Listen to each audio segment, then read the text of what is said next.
Have you ever really stopped to look at an antenna? Not just, the metal thing on a car or the dish on a roof, but what is it actually doing?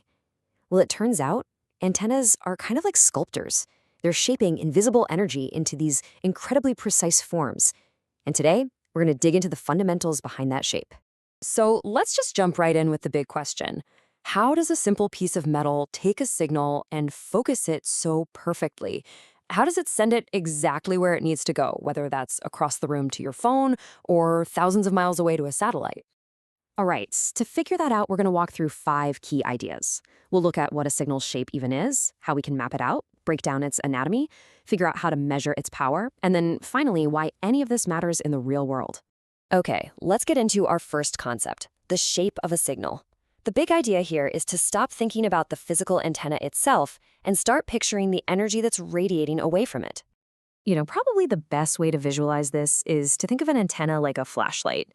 Imagine a bare light bulb. It just sends light out everywhere, right? Not very useful if you're trying to see something way over there. But a flashlight, well, it uses a reflector to grab all that light and shape it into a tight, focused beam. Antennas?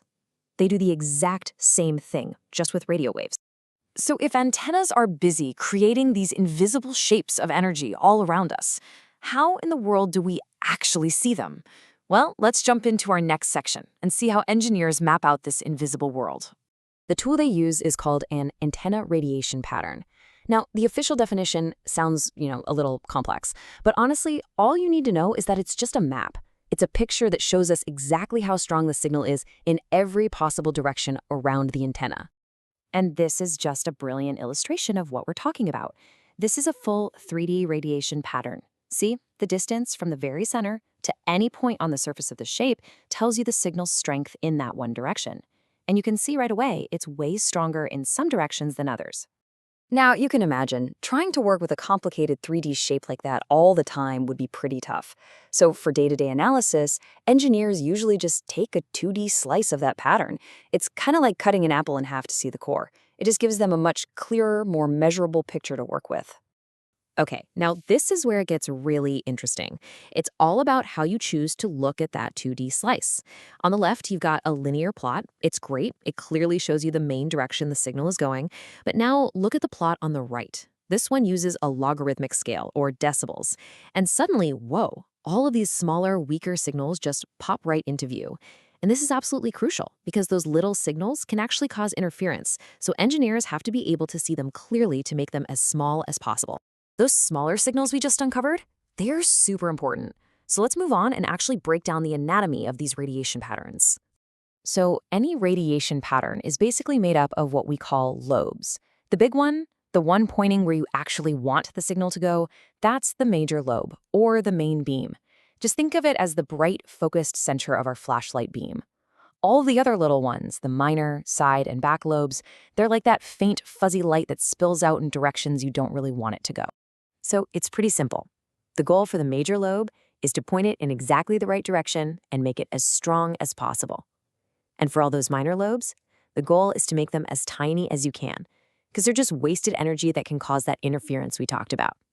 So to put a number on how focused that main beam is, engineers use something called the half-power beamwidth, or HPBW for short. It's just the angle across the main lobe, measured between the 2 points where the signal strength drops to 50% of its peak. A smaller HPBW means you've got a much more focused, narrower beam.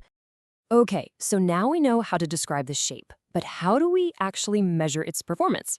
Let's move on and talk about focus and power.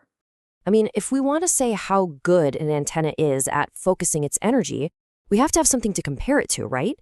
We need a baseline. What does a totally unfocused signal even look like? Well, that baseline is a theoretical idea called an isotropic radiator. It's a perfect hypothetical point in space that radiates energy equally in every single direction, forming this perfect sphere of power. It's our bare light bulb, and it is the ultimate reference point for every real antenna out there.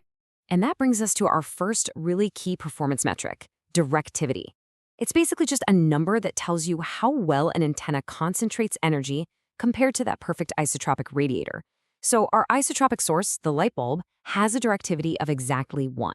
Any real directional antenna, our spotlight, is focusing that energy, so its directivity is always going to be greater than 1. The technical definition really just says the same thing.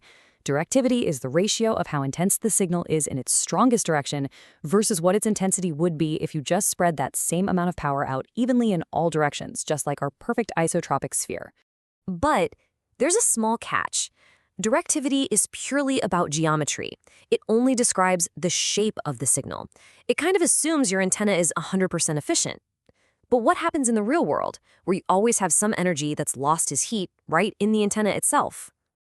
That brings us to the metric that really matters in the real world: gain. It's actually pretty simple. You start with that theoretical focusing power, which is the directivity.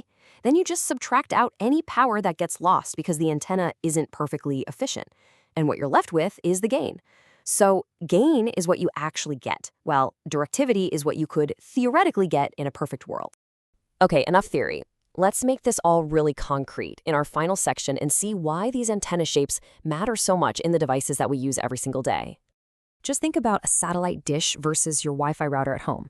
A satellite dish has to send this super concentrated, narrow beam a ridiculous distance, so its goal is to have the highest possible directivity and gain. The trade-off, of course, is that you have to aim it perfectly. Your Wi-Fi router has the complete opposite job. It needs to cover your whole room, so it wants a pattern that radiates out in all directions horizontally. It needs an omnidirectional pattern. And this is exactly what that omnidirectional pattern looks like. It's basically a donut. It doesn't send much signals straight up or straight down, but it blasts it outwards in a 360-degree circle, which is just perfect for covering one floor of a house. See? It's all about picking the right shape for the right job. So, the big takeaway here is that an antenna's physical body is really just a tool. It's a tool designed to create a very specific, invisible shape out of energy. So the next time you see a cell tower or a satellite dish, or even just glance at your Wi-Fi router, don't just see a piece of plastic or metal. Try to imagine that invisible shape it's sculpting into the air around you and ask yourself, what job was that shape designed to do?